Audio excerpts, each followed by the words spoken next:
I do not know what it is about me. Is it just auras? Is it the way I present myself? Or is it just the way I look? You may be wondering why I'm asking these questions.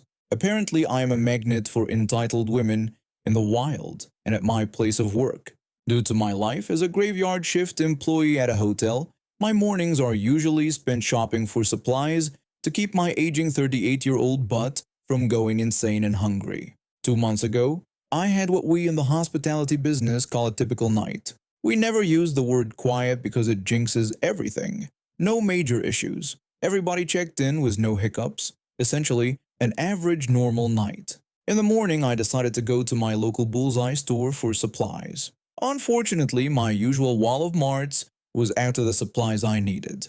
When I entered the grocery section, I got my necessary items with hardly any issues. I then turned towards the men's clothes section to pick up some needed garments. While I was searching for the right size, I felt a jab in my shoulder. I turned and saw a woman in her mid-50s, blonde hair, crossed necklace, in mid-90s fashion. I thought, oh God, not again. The woman demanded my help, saying that a man of my stature could assist her in this place. I politely explained that I didn't work there, but she wouldn't listen.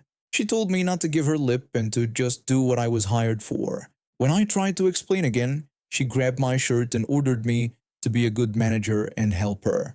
I noticed an old friend working in the jewelry section set between me and the women's section. I called out to Jules and she greeted me back asking what was going on. Little did I know there were 6 other entitled women behind the first one now, and they were all staring right at me, almost as if they all wanted to talk to me and thought that I'm a manager there. Why? My normal work shirt is blue, but it was being washed, and I had gone to work wearing a deep red button-down shirt, darker than the usual bullseye red, but a very noticeable different shade of red.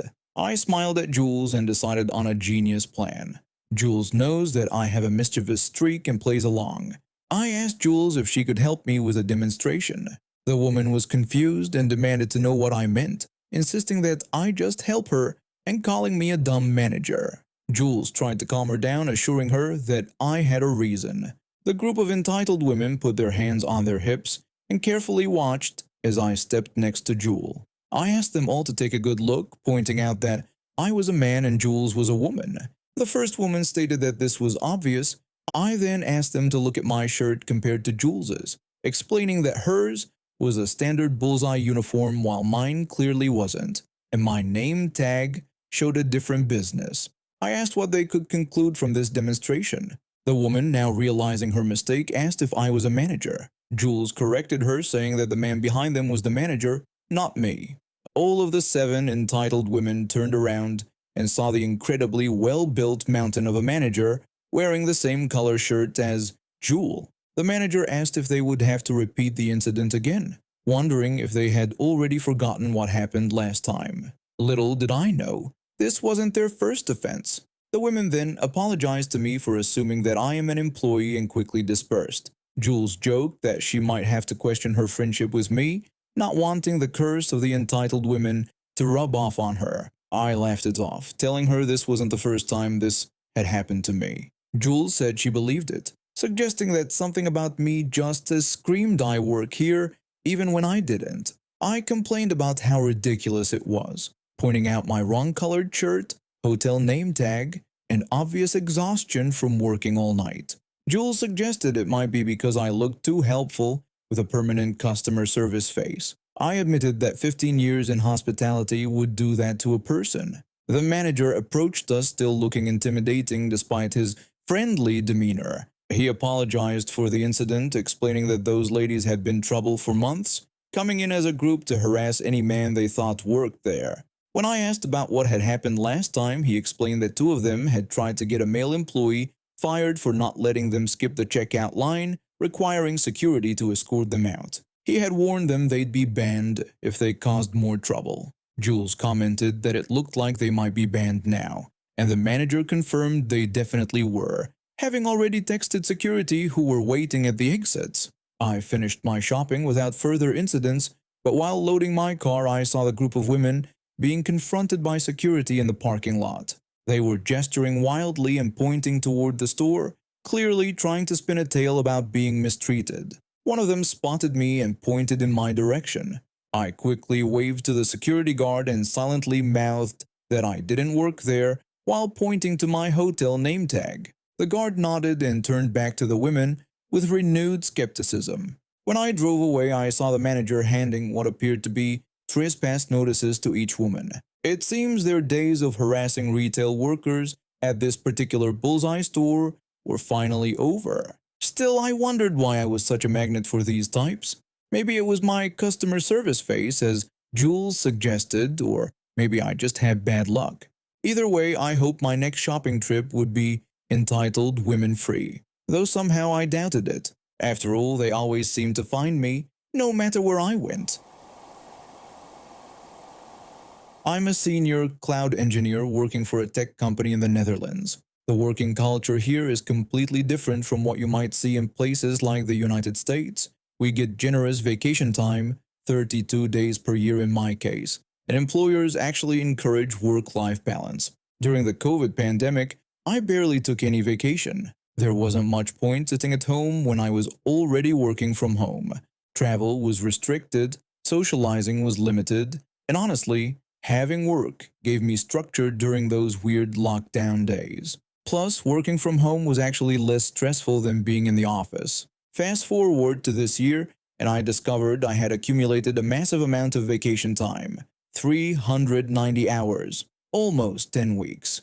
And that's not even counting my new 32 days for this year. The problem? About 200 of those hours would expire by July 1st, according to Dutch law. In the past, I've been able to sell back unused vacation days for extra salary. Seemed like a win-win. The company wouldn't lose my productivity, and I'd get compensated for time I couldn't realistically take off. So I contacted Human Resources. Human Resources told me I needed to speak with my manager about selling my vacation hours. I emailed my manager explaining the situation, that I had 10 weeks of vacation built up, with 5 weeks set to expire soon. My manager responded that he would have to check with the CEO about my request. A few days later, I got a message directly from the CEO. The message explained that they care deeply about work-life balance and mental health, and that they encourage employees to use their vacation time rather than selling it back. The CEO emphasized that taking time off is important. I tried explaining again. I told the CEO that I understood the company's stance on work-life balance and appreciated it. I explained that this was an unusual situation due to COVID. I mentioned my already planned travel for 2 weeks, plus a long weekend trip, but pointed out that I still had 3 more weeks that would expire. I emphasized that it wasn't practical for me to take all this time off before July. The CEO simply replied that they believed it was good for me to take some days off and go on holiday, adding that my mental health mattered to them. It was clear they weren't listening to the scale of the problem. 5 weeks of mandatory vacation in the next few months while still doing my job properly? Impossible. So I decided to comply with their wishes maliciously. I scheduled a meeting with my line manager and the account manager who handled our biggest client, the one I was assigned to as their senior cloud engineer. In the meeting, I told them that I would be taking every Friday off from now until July. The account manager asked why I would be taking every Friday off. I explained that I had about 200 vacation hours that would expire by July 1st. I told them that since the company denied my request to sell them back, I needed to use them or lose them. I mentioned my already planned 3 weeks of actual vacation time, but pointed out that still left me with several weeks to use up. My line manager questioned whether I had considered the impact this would have on our client. I responded that this was exactly why I called the meeting. I explained that as a diligent employee, I wanted to discuss who should inform the client about this 20% reduction in my capacity. I suggested that one of them would probably want to handle this conversation since there's such an important account. I could see them exchanging looks as the reality sank in. Not only would the client be unhappy with reduced service, but the company would also be billing 20% less for my time. The account manager asked how many days exactly I had accumulated. I pulled up the system that showed my vacation balance. The account manager acknowledged what he saw and suggested that they could just pay out all my vacation days from 2022 and before. He explained that would clear the backlog and prevent this situation from happening again. The line manager agreed that this sounded reasonable and asked if that would work for me. I responded that it would be perfect, actually. Just like that, they approved paying out not just the 5 weeks I had originally requested, but all 10 weeks of my accumulated vacation time. I received an extra 2.5 months of salary, and I still have all my 32 vacation days for this year to use for actual relaxation. After graduation, my best friend from undergrad and I were looking for a place to rent in New Orleans. We found this awesome house and decided we needed a third roommate to make it work financially. My friend knew someone through his social circle who needed a place too. I didn't know her super well, but she seemed chill and responsible. For the first few months, everything was perfect. We all had our own lives and schedules, but when we did hang out, it was really fun. We cooked dinner together sometimes, have movie nights, or just chat over beers on the porch. My roommate and I both had steady jobs, and our female roommate worked at a local restaurant. We split expenses evenly, kept the place reasonably clean, and respected each other's space. Honestly, it was the dream roommate situation. Then she started dating this guy. From the moment I met him, something felt off. He was short in stature but had this massive chip on his shoulder about it. Always trying to prove himself, always talking himself up. At first, he was just annoying but harmless. About a month into our lease, she came to us with a problem. Her boyfriend had been evicted from his apartment. She asked if he could stay with us just for a couple weeks while he found a new place. My roommate and I discussed it privately. My roommate asked me what I thought about the situation. I replied that it seemed fine since it would only be temporary and she had been a good roommate so far. My roommate agreed, saying it should be okay as long as the boyfriend was actively looking for his own place. We told her it was okay, and her boyfriend moved in the next day. That's when everything started to fall apart. Within days of moving in, her boyfriend lost his job. Then we found out he'd been dishonorably discharged from the military, something she had conveniently failed to mention. He spent most days sleeping until noon, then going out to gamble away what little money he had. And the drinking? My God, the drinking. Now this was New Orleans, so we all enjoyed our fair share of alcohol. But this guy was on another level. When he drank, he became a monster. One night around 3 a.m. I woke up to screaming. Her boyfriend was yelling loudly, calling her a stupid person and accusing her of doing something behind his back. She begged him to stop shouting because he would wake everyone up. He responded with vulgar language, saying he didn't care about her roommates at all. This became a regular occurrence. My roommate and I would exchange exhausted looks over breakfast while she pretended everything was fine. Then things got worse. My boyfriend at the time came over for dinner one night. Her boyfriend, already drunk by 6 p.m., took one look at him and started muttering racial slurs, just loud enough for us to hear. I confronted him about what he had said.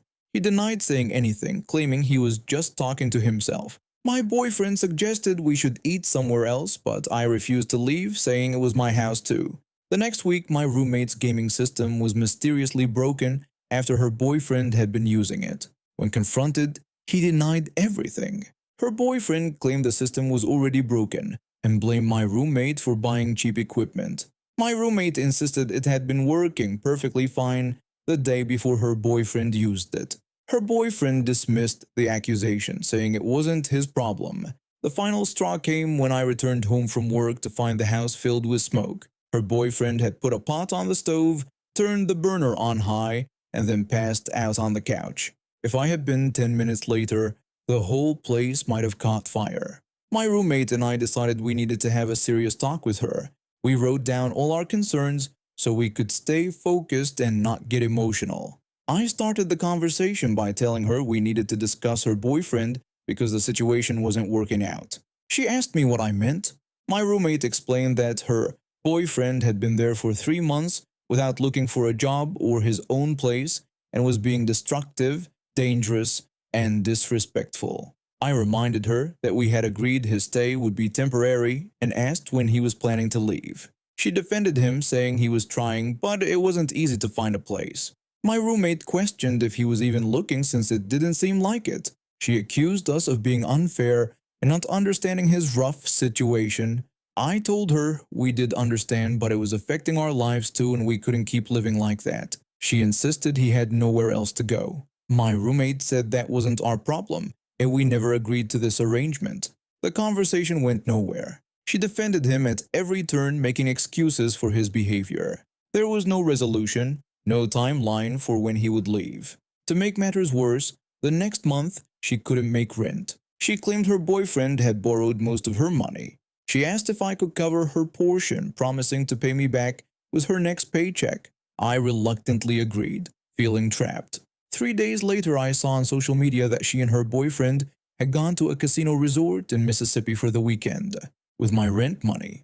That was it. I've been working 2 full-time jobs to save up money, and with the 2008 housing market crash, prices were lower than usual. I decided to buy my own place. I told my roommate about my plan and he was completely on board to move with me. We also told our landlady, who understood completely after dealing with noise complaints about our roommates. The day we closed on the house happened to coincide with another of their gambling trips. It was a perfect opportunity. I called about 15 friends, including one who owned a massive truck with a flatbed trailer. My friend with the truck asked if we were really going through with this plan. I confirmed we absolutely were, since they would be gone all day. Another friend asked about their personal belongings. I explained we wouldn't touch anything in their room, but everything else in the house belonged to either me or my roommate. Within 4 hours, we had moved everything. All the furniture, all the kitchen supplies, the TV, even the shower curtain and toilet paper. We left nothing but an empty house with one furnished bedroom. We switched all the utilities to my new address, paid our share of the remaining lease to the landlady, and left a note on their bedroom door explaining that we had moved out. When they returned that night, they walked into a completely empty house. My roommate and I were already settled into our new place when my phone started blowing up. She texted me in all caps, demanding to know what I had done. I replied that we had moved out and everything we took belonged to us. She responded that we couldn't just leave them there with nothing. I explained that we actually could since we had paid our share of the rent through the end of the lease, and what they did now was up to them. Her boyfriend threatened to call the police, claiming what we did was illegal. I told him to go ahead because nothing we took belonged to him. I blocked their numbers after that. We never saw or heard from them again, and it was the most satisfying ending possible to a nightmare living situation. This happened 10 years ago. My name for this story is Larissa, though that's not my real name. I used to work for a money exchange company in the city center. Our building had 4 floors and often hosted training sessions. We had plenty of company-branded mugs for visitors, while permanent staff had personal mugs. People kept using my personal mug despite the company mugs being available. This drove me crazy since I hate sharing my mug with people I don't know well. I have no idea about their hygiene habits, and it triggers my inner germaphobe. Once, when I caught a visitor using my cup, they just shrugged and said it was clean and available, so they used it. I complained about this to my friend so much that for my birthday, she made me a one-of-a-kind mug. I brought it to work thinking no one would mistake it as public property. The antagonist of our story was a blonde, cocky jerk who always had to be the loudest in the room. He constantly bragged about being detail-oriented. One day, I found him in the staff room. Later, when I returned, I noticed he was using my mug despite there being about 30 company mugs available. The staff room had about 10 people in it, including him and me. I asked if all company mugs were being used. He said no. When I asked why he was using a personal mug, he claimed it was the first one he grabbed. I told him to use a company mug instead, and explained these were our personal mugs from home. He argued that since they were in company cupboards, he didn't see the issue. I tried again, explaining we had company logo mugs for a reason. He took a sip from my mug with a cocky grin and said he didn't see the problem, since it wasn't like the mug had my name on it. I told him that it actually did have my name on it and pointed to Larissa written in huge red letters. A colleague started laughing knowing the backstory. His face went tomato red with embarrassment. I remarked that I was surprised he missed it, given how detail-oriented he claimed to be, and asked him to pour his drink into another mug. He poured his drink and left the room faster than I'd ever seen anyone move. Later, everyone in the company found out. People joked about hiding their stuff from him, as I discovered he did this everywhere, using people's mugs and claiming it was an accident. From then on, he only used company mugs, though people always found ways to remind him of the incident. I never had my mug borrowed again, and several colleagues got personalized mugs after seeing how effective mine was at keeping entitled people away.